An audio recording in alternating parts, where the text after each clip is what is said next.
So here we have the Hyundai Tucson on a 17 plate. I'm going to start off by showing you around the outside of the car, and then we'll hop in and run through some controls on the inside. But from the outside you can see that it's a 5-door car with alloy wheels. Let's start off inside the boot and then work our way around the rest of the car from there. So as we approach the boot, you'll see we have reversing sensors. This car's also got a reversing camera, plenty of boot space, along with that 60/40 split folding rear seat, and then underneath this tray section, a full-size alloy spare wheel. Okay, so we're just going to work our way back round to the front of the car, and then we'll hop in and run through some controls on the inside. Now that we've done a full circle of it though, you can see it's in excellent condition the whole way round.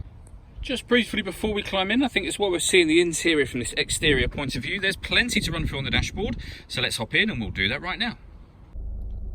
Okay, now that we're inside the car, we're going to start with the dials. On the left hand side we have the rev counter, and on the right hand side the speedometer and fuel gauge.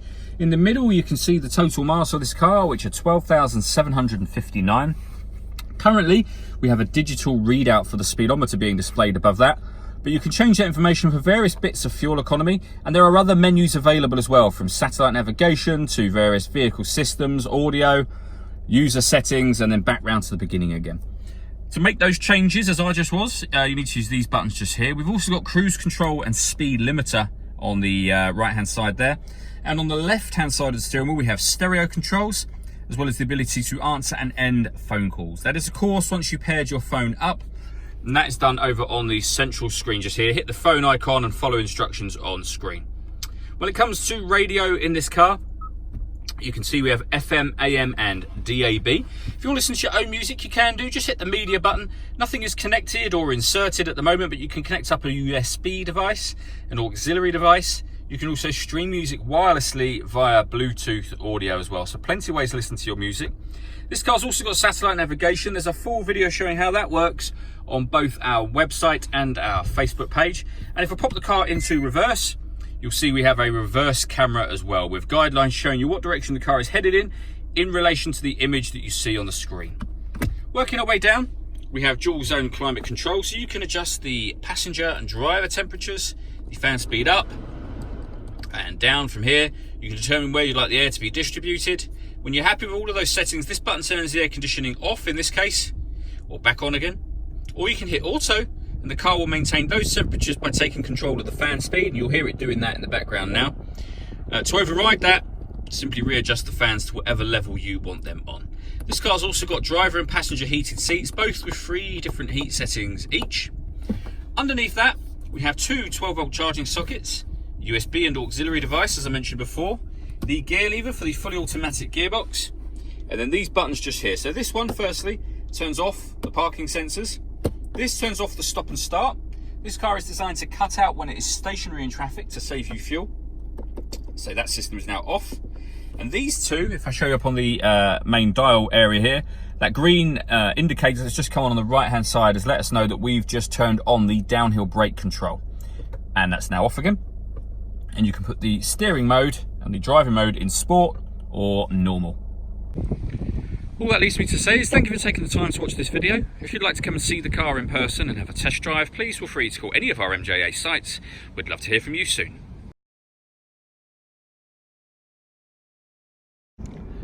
So here we have the Vauxhall Mokka SE Automatic on a 16 plate. I'm going to start off by showing you around the outside of the car, and then we'll hop in and run through some controls on the inside. But from the outside you can see it's a 5-door car with alloy wheels and tinted windows. Let's start off inside the boot and then work our way around the rest of the car from there. So as we approach the boot, you can see we have reversing sensors, plenty of boot space as well, along with the 60/40 split folding rear seat, and then underneath this tray section even more space should you need it. Okay, so we're just going to work our way back round to the front of the car, and then we'll hop in and run through some controls on the inside. But now that we've done a full circle of it, you can see it's in excellent condition the whole way round. Just briefly before we climb in, I think it's what we're seeing the interior from this exterior point of view. You get full leather seats. There's plenty to run through on the dashboard, so let's hop in and we'll do that now. Okay, now that we're inside the car, we're going to start with the dials. On the left hand side we have the rev counter, and on the right hand side the speedometer. At the bottom you'll see the total miles of this car. They are 30,293. You can change information displayed directly above that by using controls on the indicator stalk, and you can see there's various different bits of trip computer information available to you. If we're back out to the steering wheel, on the left-hand side we have cruise control and speed limiter, and on the right-hand side stereo and phone controls. The phone controls, of course, can only be used after such time as you've paired up the phone, and that is done by pressing the phone button just here and then using the dial that appears here to work your way down to Bluetooth settings and then follow the instructions on screen. When it comes to music in this car, we have DAB, AM and FM radio. If you want to listen to your own music, you can do. You can do that via the CD player, the auxiliary input and the USB input. So plenty of ways to listen to music, all of which are accessed here. And you can see the CD player just there and the main volume for the stereo, which was the first thing I was adjusting, just here. Beneath that, we've got dual zone climate control. So you can adjust the passenger temperature, the driver temperature, the fan speed up and down from here. You could determine where within the car you'd like the air to be distributed. Air conditioning is on at the moment, so off or back on again. Or you can hit auto and the car will now maintain the temperatures you've asked for by taking full control of the fan speed for you. You can override that at any point in time you wish to, just by readjusting the fans to your own level. We've also got heated driver seat with 3 different heat settings, and the same on the passenger side. And this button will turn on or off the heated steering wheel for the car.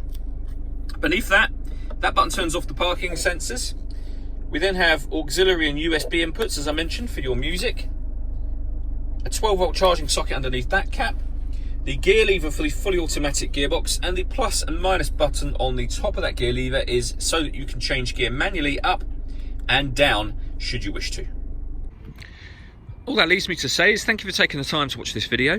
If you'd like to come and see the car in person and have a test drive, please feel free to call any of our MJA sites. We'd love to hear from you soon.